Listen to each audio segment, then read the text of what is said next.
Welcome to my YouTube channel maths with Reena ma'am. आज हम अपना नया टॉपिक प्रॉफिट एंड लॉस शुरू करेंगे, जिसमें हम बिल्कुल एकदम बेसिक से लेके एडवांस लेवल तक पूरा कवर करेंगे। पूरा लाभ हानि हमारा क्रय मूल्य, विक्रय मूल्य, लाभ और हानि इन चार चीजों पे डिपेंड करता है। और उसके अलावा एक हमारा होता है अंकित मूल्य। अंकित मूल्य क्या होता है? क्रय मूल्य हमारी किसी वस्तु पे मान लो हमने 200 रुपए खर्च किए और उस पे हमने अंकित कर दिए 400 रुपए लाभ कमाने के लिए, है ना, वो हमारा अंकित मूल्य होता है। वो भी आगे देखेंगे। तो देखते हैं, सबसे पहले देखते हैं क्रय मूल्य क्या होता है हमारा। क्रय मूल्य, क्रय मूल्य किसी वस्तु के उत्पादन या क्रय में या कॉस्ट प्राइस, है ना। क्रय मूल्य क्या होता है? Cost price. किया गया कुल खर्च उस वस्तु का क्रय मूल्य कहलाता है। जैसे किसी वस्तु के मान लो उत्पादन में सबसे पहले क्या होता है? किसी वस्तु का उत्पादन होता है, मान लो उत्पादन में उसके 1000 रुपए खर्च हुए, 1000 रुपए खर्च हुए और बोल दिया कि 200 रुपए फिल्टर में खर्च हुए और यहाँ पे बोल दिया 500 रुपए उसके जैसे ढुलाई होती है, ढुलाई में खर्च हो गए, है ना। तो अब यहाँ पे टोटल क्रय मूल्य क्या आ जाएगा हमारा? इन सबको जोड़ देंगे तो हमारा क्रय मूल्य आ जाएगा। यही हमारा क्रय मूल्य होता है। देखो, किसी वस्तु के उत्पादन या क्रय में किया गया कुल खर्च, कुल खर्च हमारा वस्तु का क्रय मूल्य होता है। ठीक है, तो अब यहाँ पे वस्तु का क्रय मूल्य कितना आ गया? 1000, 200 और 500, 1700 रुपए। जब भी हम लाभ हानि निकालेंगे वो हमेशा क्रय मूल्य पे ही निकलेगा, तो इसलिए क्रय मूल्य को समझना बहुत जरूरी है कि विक्रय मूल्य, सेलिंग प्राइस, जिस किसी मूल्य पर किसी वस्तु को बेचा जाता है वह उस वस्तु का विक्रय मूल्य कहलाता है। मान लो क्रय मूल्य है 100 रुपए और वस्तु को हमने बेच दिया 200 रुपए में, तो हमारा विक्रय मूल्य यहाँ पे क्या है?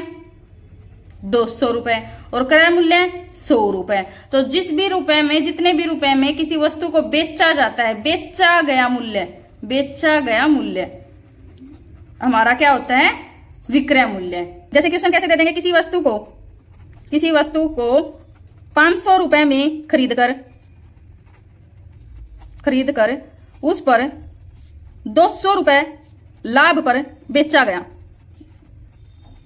गया, वस्तु का विक्रय मूल्य बताओ, ये पूछ लिया हमसे। तो अब हम कैसे निकालेंगे? देखो, लाभ पर बेचा है तो विक्रय मूल्य ज्यादा है, तो लाभ पर बेचा है तो विक्रय मूल्य क्या होता है हमारा? विक्रय मूल्य क्रय मूल्य प्लस लाभ।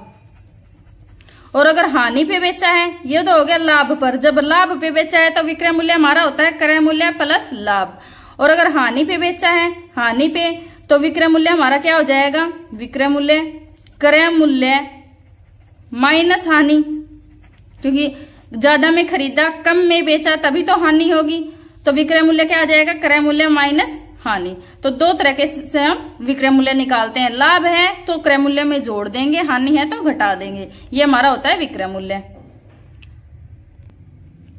अंकित मूल्य, मार्क प्राइस, जब किसी वस्तु पर क्रय मूल्य से अधिक या कम बहुत रेयर चांसेस में होता है, ज्यादातर अधिक ही मूल्य अंकित किया जाता है। ठीक है, जब किसी वस्तु पर क्रय मूल्य से अधिक मूल्य निर्धारित कर दिया जाता है तो वह उस वस्तु का अंकित मूल्य कहलाता है। जैसे कोई भी दे देगा कि किसी वस्तु का अंकित मूल्य, किसी वस्तु का अंकित मूल्य, किसी वस्तु का अंकित मूल्य क्रय मूल्य से कोई वास्ता नहीं होता उसका। ठीक है, किसी भी वस्तु का अंकित मूल्य होता है वो क्रय मूल्य से ज्यादा ही अंकित करते हैं। जैसे मान लो बोल दिया किसी वस्तु का अंकित मूल्य क्रय मूल्य से 50% अधिक है तो लाभ प्रतिशत बताओ, है ना। ये ऐसे क्वेश्चन आते हैं, अंकित मूल्य से लाभ प्रतिशत बताओ। तो अब देखो, मान लो वस्तु का क्रय मूल्य था 100 रुपए, अंकित कर दिया 50% ज्यादा तो 150। अब लाभ कितना कमा लिया यहाँ पे? 50 का, लेकिन क्रय मूल्य क्या है? 100, तो बटा 100 गुणा परसेंटेज हटाएंगे तो गुणा 100, तो 100 से 100 कट गया, तो अब हमारा लाभ कितना आ गया? 50% का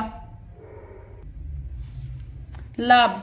जब किसी वस्तु को विक्रय मूल्य क्रय मूल्य से अधिक होता है तो लाभ होता है। हमने पीछे भी देख लिया कि लाभ हमारा क्या होता है? विक्रय मूल्य माइनस क्रय मूल्य। और लाभ परसेंटेज कैसे निकालते हैं? लाभ बटा क्रय मूल्य।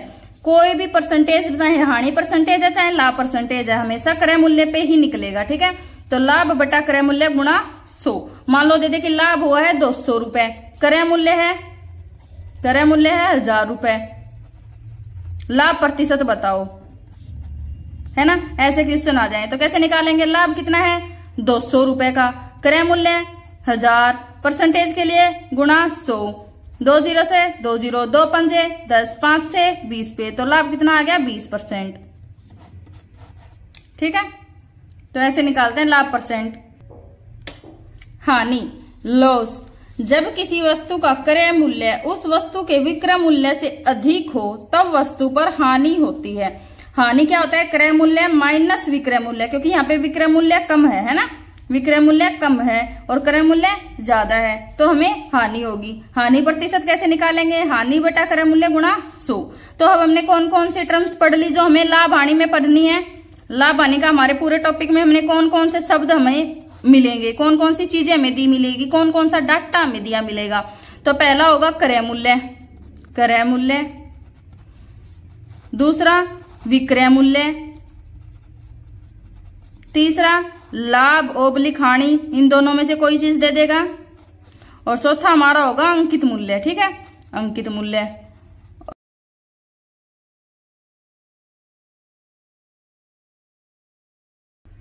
देखिए कुछ क्वेश्चन करके देते हैं। क्वेश्चन नंबर फर्स्ट, एक हमारा बेसिक तरीका होता है, एक हम अपने तरीके से करेंगे। ठीक है, एडवांस तरीके से, शॉर्टकट तरीके से। ठीक है, शॉर्ट ट्रिक्स हमारी, दोनों तरीके बताऊंगी, जो आपको सही लगे उससे आप कर लेना।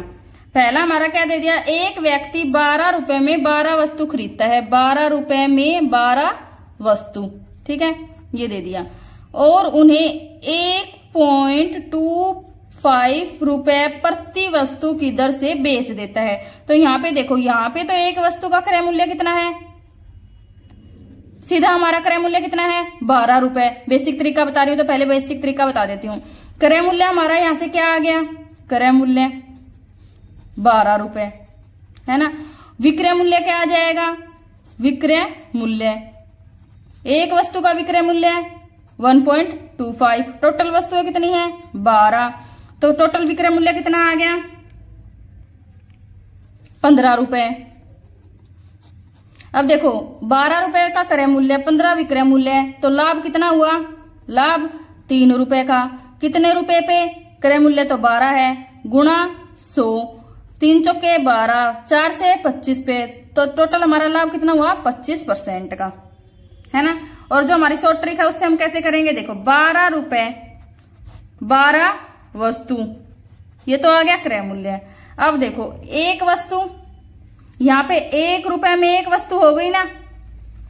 अब आगे क्या दे दिया, 1.25 रुपए में एक वस्तु, क्रय, और ये विक्रय।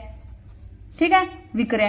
तो यहाँ पे अंतर कितना 2.25 का अंतर, कितनी वस्तुओं में 12 वस्तुओं में, टोटल अंतर कितना आ गया 3 रुपए का। क्रय मूल्य पहले से कितना दे रखा है 12, तो 3/12 गुणा 100, 3 चौके 12, सेम वही कैलकुलेशन हो जाएगी, हमारा आंसर आ जाएगा 25%।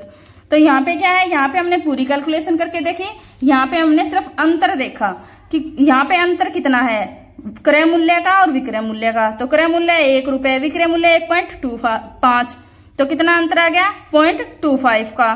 कितनी वस्तुओं में 12 वस्तुओं में, रुपयों में अंतर 3 रुपए का, क्रय मूल्य पहले से दे रखा है 12 रुपए, गुणा 100 कर देंगे तो हमारा लाभ प्रतिशत आ जाएगा।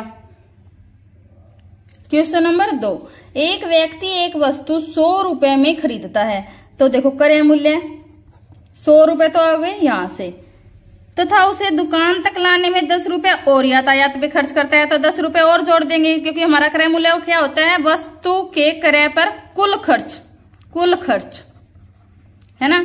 तो कुल खर्च हमारा यहाँ से कितना आ गया 110 रुपए। अब क्या बोला, यदि अब वह उस वस्तु पर 20% लाभ अर्जित करना चाहता है, लाभ कितना कमाना चाहता है 20%, तो अब उस वस्तु को किस मूल्य पर बेचना होगा। देखिए 2 तरीके हैं सेम, या तो 110 का 20% निकालो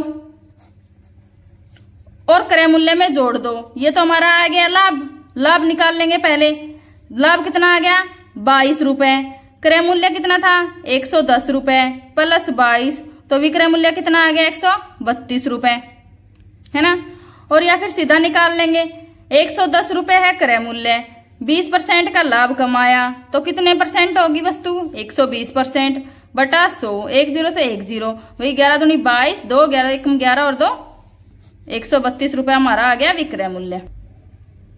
एक वस्तु को 210 रुपए में बेचने पर एक व्यक्ति को 5% का लाभ होता है। उस वस्तु को 10% लाभ कमाने के लिए कितने विक्रय मूल्य का पर बेचना चाहिए? मतलब क्या बोल दिया कि वस्तु को 210 रुपए में बेचा और उसको 5% का लाभ हुआ। मान लो क्रय मूल्य 100% है, किसी भी वस्तु का क्रय मूल्य 100% होता है, तो अब उसने 210 रुपए में बेचने पर लाभ कितना हुआ है? 5% का। यानी वस्तु कितने पे बेची है? 105% पे, और 105% के बदले रुपए कितने दे दिए? 210। 1% के बदले रुपए बटा 105। अब लाभ कितना कमाना है? 10%, तो कितना हो जाएगा?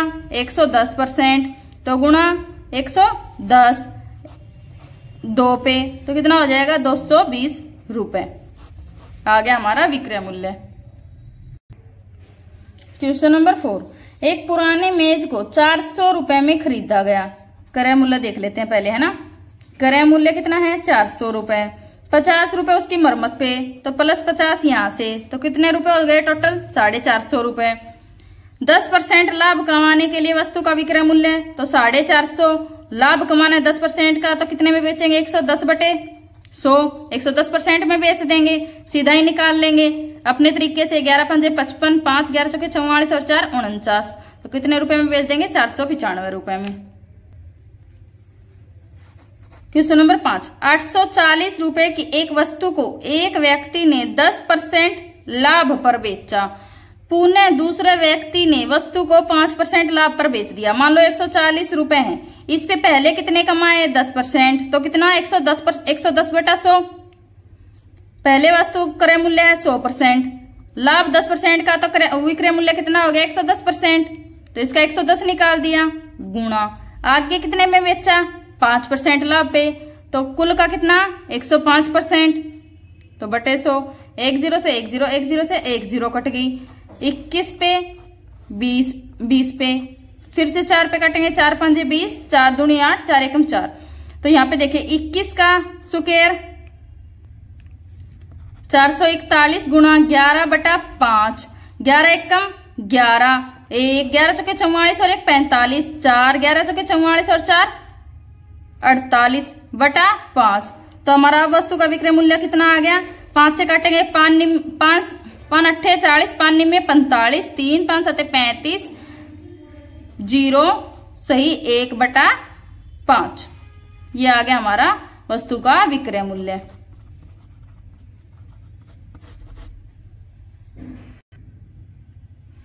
क्वेश्चन नंबर 6, एक दुकानदार अपनी वस्तु पर 12% बढ़ाकर लिखता है, वह उसे 12% के डिस्काउंट पर बेचता है। दुकानदार का लाभ या हानि प्रतिशत बताओ। ये हमारा हो गया अंकित मूल्य से सवाल। अंकित मूल्य मैंने क्या बताया कि क्रय मूल्य से अधिक अंकित कर दिया, तो यहाँ पे देखो कितना अंकित किया? 12% अधिक, तो कितना हो गया?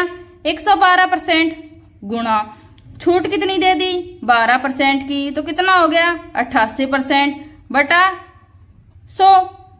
दुकानदार का लाभ हानि प्रतिशत निकल आएगा। तो यहाँ पे देखो अब 4 से काटेंगे 22 पे कट जाएगा, 4 से 25 पे कट गया। आगे देखो 22 दूनी 44, 4 22 एकम 22 और 4 26, 2 22 एकम 22 और 2 24 बटा 25, 25 निम्मे 225, 21 तो 25 आठे 200 सही 14 बटा 25%। इतनी वस्तु हमारी रह गई अब, और फिर 100 में से घटा देंगे ये, तो हमारी वैल्यू आ जाएगी 98 माइनस 14 सही 14 बटा 25 घटाएंगे तो 1 सही 11 बटा 25 हमारा आ गया लाभ, सॉरी हानि। जब भी हमें ऐसे क्वेश्चन मिले कि जहां पे उतना ही लाभ मतलब उतनी ही बढ़ा के और फिर उतना ही डिस्काउंट, तो हमारा क्या होता है x स्क्वायर बटा 100 के बराबर हानि। ऐसे क्वेश्चन में हमेशा हमारी हानि होती है। तो यहाँ पे 12 का स्क्वायर कितना होता है 144 बटा 100, तो कितना आ जाएगा 1.44% की हानि। ठीक है, ये हमने बेसिक तरीके से किया, ये हमने अपना शॉर्ट ट्रिक होता है इसका x² बटा 100, जितना आए उसके बराबर हानि है। इस ऐसे क्वेश्चन में हमेशा हमारी हानि ही होती है। आज की क्लास में हमने कुछ इंट्रोडक्शन क्वेश्चन किए, जिससे हमें थोड़ा सा पता चल गया कि हमने लाभ हानि में कैसे क्वेश्चन पढ़ने हैं। कल की क्लास में हम अपने अच्छे लेवल के क्वेश्चन करना शुरू कर देंगे। तो अभी तक आपने हमारे चैनल को सब्सक्राइब नहीं किया है तो सब्सक्राइब जरूर कर लें। Like share and subscribe. Thanks for watching.